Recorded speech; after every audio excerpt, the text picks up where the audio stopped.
যাক মাশাআল্লাহ ভালো। আচ্ছা এটাকে 3বার গরু হিটে আসছিল, ব্লিডিং হচ্ছে। এটা ওই যে বীজ দিলে পরে সমানে রক্ত ভাঙে, রক্ত পরে যে একেবারে অনেক টাটকা রক্ত সমানে পড়ে। হ্যাঁ, বীজ দেওয়ার পরে। বীজ দেওয়ার পরে এটা হচ্ছে আপনার যখন গরু ডাকার কয় ঘন্টা পরে বীজটা দেন? বীজ তো মনে করেন হিডাইছে সকালে, আচ্ছা এই বিকালে দিই অথবা রাত্রে দিই, বা আগের দিন হিডাইলে পরের দিন সকালে দিই। আচ্ছা এই গরু হচ্ছে আপনার হিট থাকে পর্যাপ্ত পরিমাণে, যা বুঝছেন, উত্তেজনাটা বেশি। তাকে আপনার প্রথম বীজটা দেবেন 18 ঘন্টা পরে, পরের বীজটা দেবেন আপনার 24 ঘন্টা পরে, পরের বীজটা। আর তার কৃমির সমস্যা আছে, হ্যাঁ, তার কৃমির সমস্যা আছে। এর কৃমি নাই তো, কৃমি ইয়া দিলাম ট্যাবলেট ইনজেকশন কাজ হয় নাই। আমি আপনার ইনজেকশন দিয়েছি, পরে ট্যাবলেট খাইছি 2বার।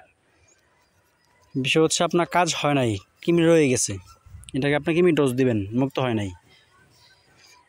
কৃমি হয় আপনার 6 জায়গায়: চোখ, কলিজা, ফুসফুস, হৃৎপিণ্ড, পাকস্থলী, জননতন্ত্র। যদি ইফেক্ট হয় তখন আপনার গরুর কনসেপ্ট আর কমে যায়। একে ডাবল বীজ দিবেন 2 বেলা, হিটে সকালে দিবেন, বিকালে একটা, পরদিন সকালে দিবেন আরেকটা, একটা সিরাপ খাইয়ে দিবেন। কালকে তো পুরা হিট আছে, পরশু দিন তো শুরু হয়েছে, কালকে সারাদিন ওই মল ভাঙছে, রক্ত ভাঙছে।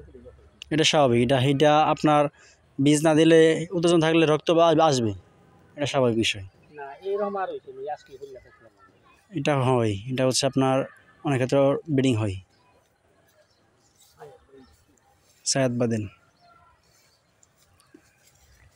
আপনি কি আমি কাজ করতেন না? না না আমি একাই কাজ করি।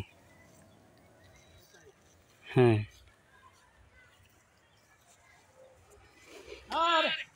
না, এটা কন্ডিশন ভালো, আশা করি ইনশাল্লাহ হবে।